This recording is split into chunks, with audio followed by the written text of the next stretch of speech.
Now, why did the Hungarian government make these three changes? Well, one of the reasons was it wanted to stay ahead of the pack in Eastern Europe. It wanted to continue to legitimately wear the yellow jersey of the country that was furthest ahead in the road of privatization and marketization. And these three laws were a way that Hungary could show that it was really taking the lead, making a dramatic step toward a fully liberal economy. But Hungarian policymakers also, deep in their hearts, thought that this was not a very big leap. After all, they were just changing a set of accounting rules. It wasn't a really huge leap. After all, they were pretty close to the institutions of the market economy, and so these were small steps that would look big to outside observers. Well, it turned out that the small steps were an enormous leap into the abyss.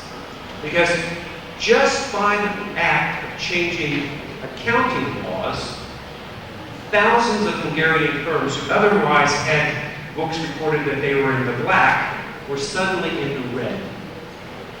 Right? Firms that looked good on paper on December 31st, 1991, on January 1st, 1992, looked in really bad shape. And those firms were required to begin to file for bankruptcy.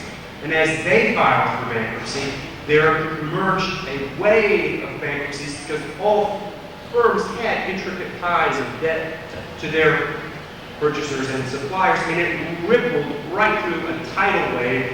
And so within only 6 months, 10,000 firms, in an economy much, much smaller than Brazil. I mean, the entire population of Hungary is like less than the population of Rio de Janeiro, I'm sure, by a significant amount. 10,000 firms filed for bankruptcy in a 6-month period, and the banking sector is in an enormous crisis. So failure to recognize the interdependence, the network properties of liabilities, brings the Hungarian economy just one step short of financial disaster. Now the state which had brought about this unintended market shock, now 180 degrees reverse course and announced that it was going to bail out the banks, it would engage in debt forgiveness of enterprises, it would put on the mantle once again of a very paternalistic state that would take care of the problems of Hungarian banks and Hungarian enterprises. And the result was a massive debt bailout that exceeded even the bank consolidation bailout in Venezuela in a comparable period, and in a proportional way was even a greater episode of state largesse than the American savings and loan bailout. So a state which had had a very market shock logic turns around, and because it fails to recognize the network properties of liabilities, turns 180 degrees away and becomes once again a kind of paternalistic state, bailing out firms and banks. Turns the networks that could have been risk-taking into institutions of risk-shedding. Now we return to the Czech Republic because things there look quite different. You should know, first of all, that they look different because the rhetoric, they look different, but they are not different for this reason. Okay? The rhetoric of the first finance minister and later Prime Minister of the Czech Republic, whose name is Václav Klaus, that the leader of the reform program in the Czech Republic was an absolutely committed neoliberal, if we read his writings. In fact, he claimed that he was the only political and economic leader in the world who legitimately wore the cloak of Adam Smith. He even traveled around Western Europe lecturing West European leaders and saying, oh, you're very wrong to force the Czech Republic to try to meet your standards. You should meet our standards. we are the only true laissez-faire government in Europe. So that is his ideology. It's extremely important that you note this ideology, because now I want to talk about what happened in the Czech Republic. And we'll look first at whether Václav Klaus and his advisors recognized the network properties of liabilities. And if we look at what happened in the same period in the Czech Republic as I talked about in Hungary, it is 1991, we see that the Czechs wrote a very strict accounting law, and a very strict bankruptcy law, and a very strict new banking law. If anything, even a few decibels more ideologically strident than the Hungarian. But that's not the only difference to the Hungarian. The major difference was that the Czech bankruptcy law was never implemented. It exists on the books, but it's never put into practice. Why is it not put into practice? That's the question we need to ask. And the reason is because there were a set of institutional checks around, just thought of that pun, a set of institutional constraints around Václav Klaus and his advisors that meant that they weren't able to put into practice their actual ideology. They had to hold back from it. And I will talk about precisely what those are in a minute. But one of the things that Klaus's advisors did that helped them become aware of these network properties of liabilities is that they had commissioned a study of inter-enterprise debt in the Czech Republic. What they hoped this study would reveal to them would be closed chains of debt. Right? Company A owns Company B, owes Company C, owes Company D, owes Company A. Right? And if it's a closed loop of inter-enterprise debt, then it's a simple accounting procedure. We eliminate that debt. So the books of those firms which had appeared to be in the red, would be actually good books. They would be in the black. They were viable, economically, financially viable firms. The idea was maybe 50% of the debt of the Czech economy was in these closed loops. Well, it turns out that only about 15% of the debt was in closed loops. But in doing this study, Klaus and his advisors became aware that if they had pursued that bankruptcy policy that the Hungarian government did, that they would have this tidal wave of bankruptcy, which would move through the economy and drive out not only poorly performing firms, but potentially viable enterprises. And so they pulled back on the bankruptcy policy. And in fact, they moved the other direction. They moved to active anti-bankruptcy policy. They take measures to preserve the assets of firms, even when they were on rather shaky conditions. I'll explain why they do that in the last couple minutes that I have. But I want to establish that the Czech government, unlike the Hungarian, recognizes these network properties of liabilities. Now let's turn to the network properties of assets. What happens there in the Czech Republic? Well, the story, right now, anticipate from my rhetoric, is again exactly the opposite of the Hungarian. It's not the opposite because Václav Klaus preaches viability and the importance of restructuring networks. No, not because of that at all. In fact, on terms of property transformation, he announces the policy which was seemingly explicitly designed to do away with those fuzzy property boundaries that I just showed you from the examples of the big networks in the Hungarian economy. That process of privatization in the Czech Republic was to be one of voucher privatization. I have very little time to explain it to you, so it's going to come very cryptically, but it's in the paper in detail if you want to know more about it. What voucher privatization was that the government announced a list of state-owned firms that it was going to auction. going to put them up for auction. Now, it wouldn't auction them for money, but it would auction them to the citizens who had vouchers. Okay?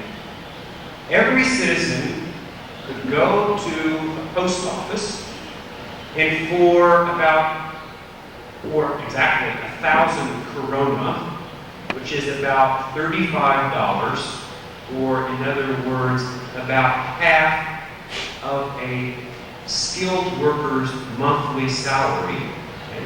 So you get 1,000 corona, and you get a booklet. It's about this big, and it looks like a lottery. It looks like a book of lottery tickets. Okay? And you have 1,000 investment points. 1,000 investment points to play in the voucher auction. So you say, I'm willing to bet, so to speak, 200 investment points for one share in a presumably very valuable enterprise. But there's some other enterprises that I think are really kind of, I don't know, not so good, but I might like to hold a share in them, so I'll bet one investment point for a share in that company. Right? And there's a big computer, and it takes everybody's bids, kind of Walrasian auctioneer, and it adjusts supply and demand and announces that yes, indeed, these firms, there was more demand for them than the demand exceeded the supply of shares, and so we'll now turn over the shares of those companies to the citizens who bid so many points, and where, that's where some demand was less than supply, okay? And where demand exceeded supply, will go another round. So if you want a share of that company in the next round, you might have to bid 220 points. Or you may have to bid all 1,000 of your investment points to get the share. It's a little bit complicated, don't worry about it. But the point was that it would seem to lead to a citizen capitalism, to a popular capitalism, which, because it would turn shares over to the citizen, right, a seemingly very discrete property transaction, would avoid these fuzzy property boundaries for which firms were connected and held cross ownership in each other. And it would make capitalism, make a popular capitalism. Firms that had been owned by the state would now be owned by the public. What happened? Well, the first thing that happened is it actually didn't make popular capitalism. It made Václav Klaus, the finance minister, very popular. Because to register your booklet of coupons, we had to sign your name. In fact, I just moved and so I lost one of these coupons. You had to sign your name right next to the signature of Václav Klaus, who was the finance minister at the time. And 2 weeks later was the parliamentary election, which he was running basically for prime minister. So he became very popular. It didn't make a popular capitalism. No, it actually made a kind of finance capitalism. The reason that happened is at the beginning of this process, many Czech citizens were very reluctant to get involved in this voucher auction. It was very confusing. It was difficult to explain to people. It seemed very risky, and after all, for decades, they had been socialized as good citizens of a socialist state, not to take risks.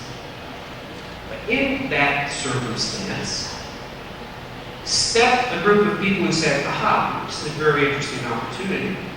Because if we could collect big bunches of these investment things, and with even kind of rudimentary game theory, play big blocks of them in the voucher auction, we could come away with the cream of the Czech economy. Okay? And so they began to do the following. Next to the post offices, they put up booths staffed by college students.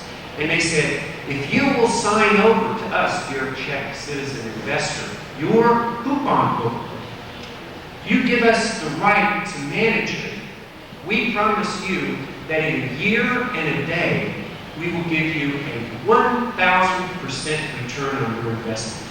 You put down $35 now, go in the post office, register your coupon booklet, and a year and a day from now we'll give you $350.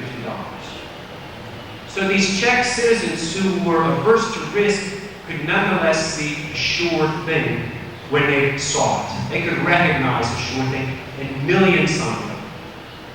So millions of people signed their booklets over to the investment funds, who play as blocks, who play big blocks on the voucher auction. Now what happened? The auction occurred, and it turns out that only 28% of the shares were held by individual citizen investors. 72% of the shares were held by the investment funds. Okay. Now, also what's important to know is that there were 400 such investment funds, but 10 of them controlled about 60% of all of the shares. And of those 10, 9 were owned by state-owned banks. So we have shares of state companies that are now being held by investment funds whose owners and founders were the state-owned banks. And the banks are not completely state-owned. It's important for you to know the three major banks, the state-owned banks, are 35, 37, and 40% state-owned. So we might ask the question, well, who owns the other percentages of the banks? And the answer is the investment funds. Right? The investment funds acquire the other ownership stake. So now we put on this other one. Oh, please flip it. Okay, so this is a kind of crude but schematic picture of the resulting property transformation in the Czech economy. And what we see is the banks own shares in the investment companies, and you see the lines going back up. The investment companies own shares in the banks. And so we have a purely Czech version of a recombinant property, one which is interestingly different from the Hungarian. Now I'm really worried about time. But if I could characterize this difference between the structure of the networks in the Czech Republic and the Hungarian, it would be like this. If you remember the diagram of the Hungarian one, that's basically what you saw there, were dense ties among the enterprises. Right? All those cross-networked firms were enterprises down there. There were no investment firms. And if we look here at the Czech, we see almost no ties, because indeed there are almost no direct ownership ties among the Czech enterprises. But where we see dense ties in the Czech case is at this meta level, or is truly rather meso level of banks and investment firms. Now it turns out this is not a major part of the argument, but it's interesting for you to know that the Hungarian and the Czech network structures are the mirror opposites of each other. In network terms, the Hungarian networks are tightly coupled at the level of enterprises and only loosely coupled at the meso level of banks and investment firms.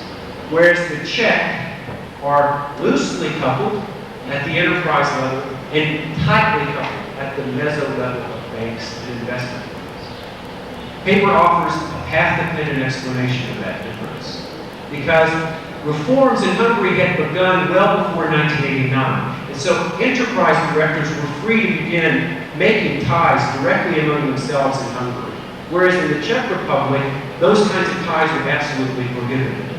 But where strong ties existed in the Czech Republic, actually it was Czechoslovakia prior to 1989, were at the meso level, something called industrial associations, which brought together firms at the regional and industrial and branch level. Precisely this meso level. And an explanation there is that although the property contents of the ties changes, the structural properties of them are constant across this transformative period. But that's not the most important difference between the Czech and the Hungarian cases that I want you to come away with. The more important one is that the Hungarian, and you can now turn that off. Here I must be too quick. Is that the Hungarian policy, failing to recognize the network properties of assets and liabilities, is a relatively incoherent one. Recall that it moves in a kind of neoliberal market shock direction, reverses course, comes back to this paternalist direction. If I had more time to flesh out the whole argument, it again reverses course one more time in a neoliberal direction, and then turns around and reverses course one more time in a statist direction. In fact, we could even say that the Hungarian case is not one of crisis management, but one of regulation by crises. That is, policies are pursued precisely up to the minute that they are completely untenable, reverse course until the political and economic contradictions in mid reach their apogee, and it's, turns course once again. Whereas the Czech economy looks much more moderated, much more coherent. It doesn't swing back and forth between market and state. In fact, it's a lot closer to our kind of restructuring networks argument. Policies are not fixed and rigid. They do change, but they're modified instead of being abandoned. So now the question, which is actually the subject of this paper, which I hope you'll read, is what explains the differences? What explains why policies are coherent, relatively more coherent in the Czech Republic and less so in Hungary? One explanation that might be offered for this is that the Czech reforms are coherent because Václav Klaus had a clear and consistent vision where he wanted to take his society.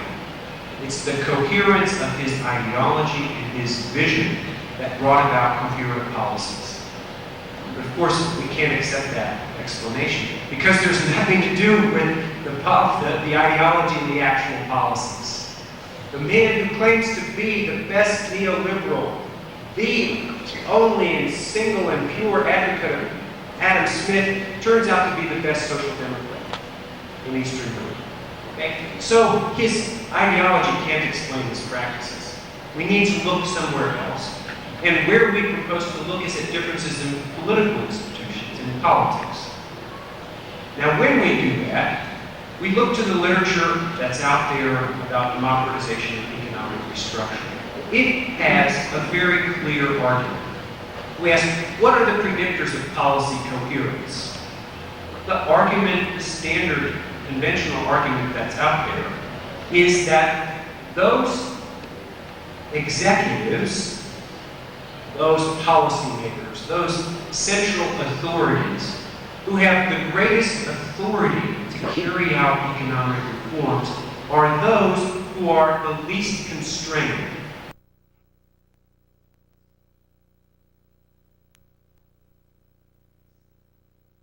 Who are not facing fragmented parliaments, who are not checked and balanced by a set of constitutional or legislative constraints on them, who are not constrained by two sort of short periods, episodes between elections, who can take the long view, who can pursue sustainable, aggressive reforms because they are not constrained. Okay? So that's a very interesting hypothesis. And what we do is we take our East European cases, of which we have more than just the two I gave you, but they were exemplary, and we rank them according to the coherence of their policies. And then we rank them according to how constrained or unconstrained the executives were. And it turns out that we find a very strong correlation. The only problem for the unconstrained executive model is that the sign is exactly the opposite as what they would predict.